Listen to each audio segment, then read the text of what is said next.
I'm Matthew David Fritz, and welcome to the second installment of this video series where we go under the hood to show you the nuanced techniques of chords of a man music.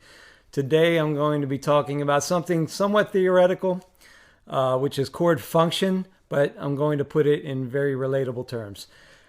We use chords to evoke emotion, and the chords are composed of tones. There's usually 7 tones in any given key, and these tones have their job.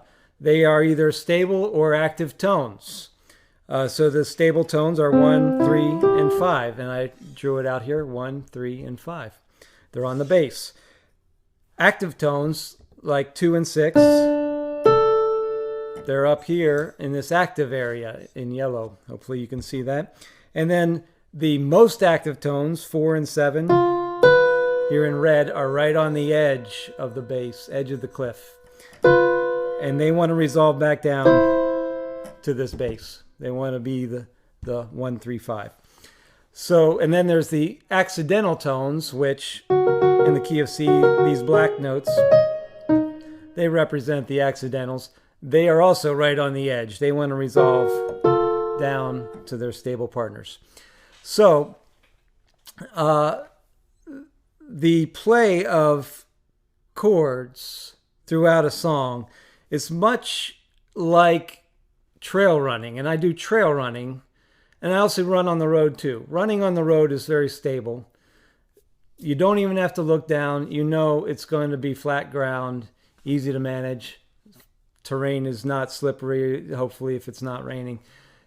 You don't have to worry about that, and generally you're going to run faster because of that.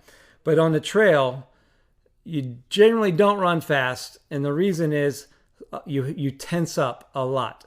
The terrain is such that you end up on unstable ground, and it slows you down, but then you can speed up when you get on stable ground again. And it's much the same way in music, where you're flowing through an area that is stable, a lot of comfortable tones that ultimately bring you back to very stable ground, the root. But other times you are on unstable ground.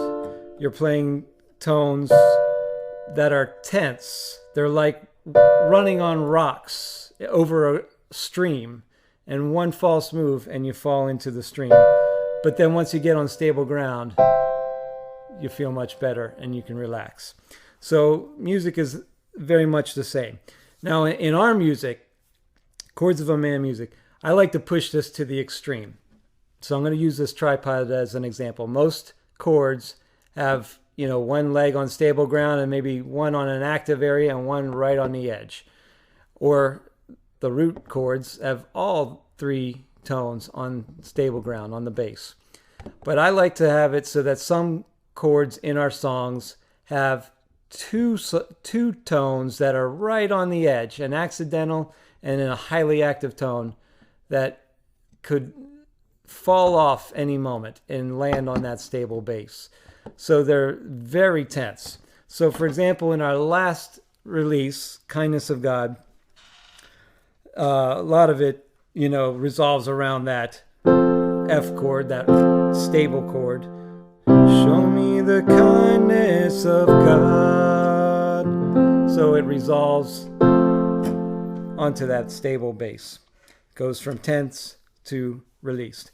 But at the very end of this song, and I've done this in other songs as well, I add this maximum tension chord. This chord that has two tones right on the edge, ready to fall off the cliff, ready to fall down. So it ends in, for example, in Kindness of God, it ends with this, the second chord, and then the third, and then the minor 4 chord, which is very unstable, has 2 notes that are just hanging off the edge of the cliff, ready to fall off and fall back into this root. So again,